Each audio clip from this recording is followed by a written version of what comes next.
Arm bone's connected to the shoulder bone. Shoulder bone's connected to the collarbone. Collarbone's connected to your neck bones.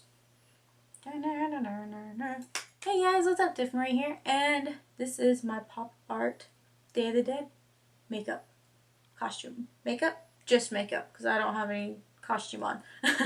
But this is a look inspired by all the pop art zombies I've kind of seen on YouTube and Instagram and stuff by Mikey over at Glam and Gore and Erin over at Fresh Blush. She did one pretty recently, and hers is pretty cool. And I want to do something similar, but not a zombie. So I did Day of the Dead stuff. I had some fun with some flowers and some rhinestones, well, whatever these things are, colored rhinestones, and kind of did my own take on it. I got like little lower lashes going on, and I even gave mine some lips, see?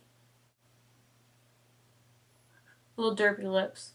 But I was kind of going just for like an artsy kind of vibe, hand-drawn looking thing, so it's not too neat or anything like that. If you want to see how I got this look, then keep on watching. For this look, I'm using this Snazaroo face painting kit that I picked up from Michael's. Check out the website for a coupon to save you a few bucks. Ignore these FX makeup sticks, they're awful, so don't worry about it. Starting out, we are painting our face blue all over. This is a water activated paint. I just experimented mixing some blue, green, and white to kind of get this teal shade. As you can see, I'm going back and forth between a brush and a sponge. I tried using the sponge to get rid of the stroke lines, but it wasn't really working out, so I went back to the brush. After the first layer, I let it dry for a few minutes and then went back over with the second coat. I found that this helped hide the brush strokes a bit more and made my base a bit more opaque.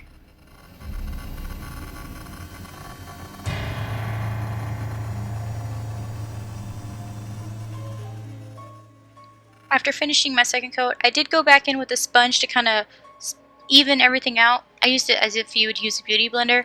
And now I'm going in and drawing on my bones. I'm doing my collarbone, the vertebrae that would maybe be in my, well, the vertebrae that are in your neck, but I'm just kind of guessing where they are. This is not accurate at all. But yeah, my collarbones, and I'm going to do a bit on my shoulders and then a bit down my arms. Probably about halfway down between my shoulder and my elbow.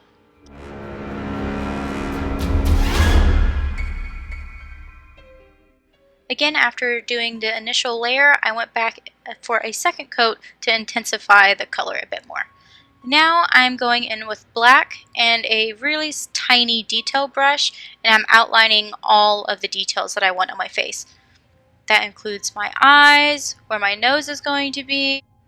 This is me thinking and looking at face chart, me drawing in my nose. But along with those details, I'm going to be putting in details where you would normally contour. So on my temples, I'm going to be drawing in half circles, which later I will turn into a crescent moon.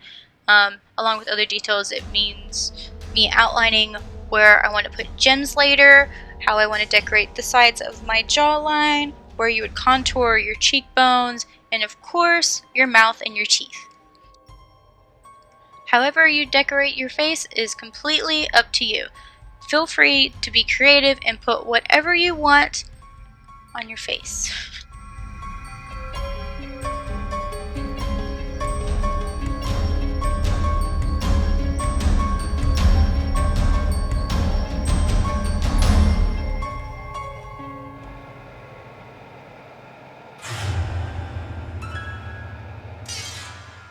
This is a point where we start blacking out everything. I'm just taking some more of that black paint on a bigger brush and filling in what I intend to be black. And I'm adding another vertebrae under here because I feel like it needed one. And I decided I needed ribs too, just to carry out the look a bit more. So I'm just drawing those on where I kind of think ribs would be. No way accurate, of course, but yeah, just go with it. Now I'm going back in with that face paint and filling in all the big gaps with some black paint.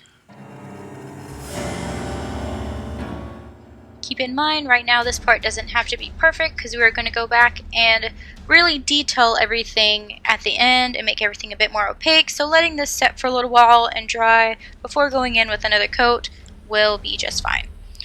And I'm taking a bit smaller brush here and I'm blacking out my eyes. Excuse that yawn if you heard that, that was my dog.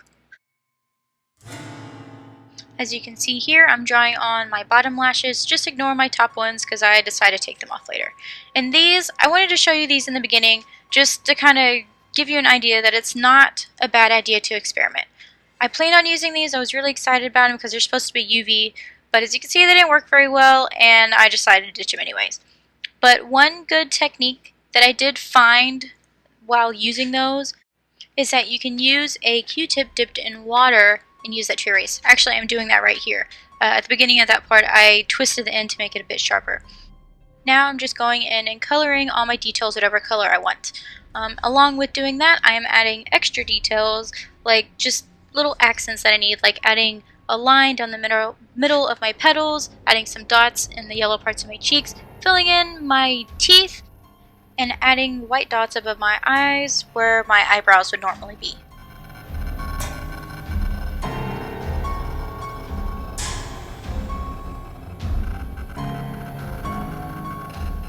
Here I'm just going back and intensifying my teeth because the pencil liner that I used was not as intense as I wanted it to be.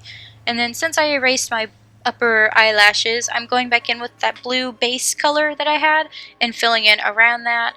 Kind of not really going all the way to the black because I'm going to fill that in with black later.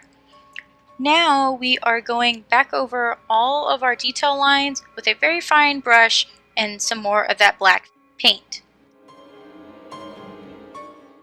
Outlining all your details will define them a bit more, and it gives us more of that pop art kind of cartoony vibe since everything is outlined in black. Along with taking care of outlining all of our details, we're going to go back and kind of do our perfecting at this point. We're going to finish off our eyes and go back with some more of that black paint all over our body and our hairline just to really make us stand out against our blue bones. Between this clip and the next clip, my camera shut off, but I did a bit of highlighting where I just added some of that white face paint on parts that I thought needed more dimension. As you can see, there's some on my collarbone.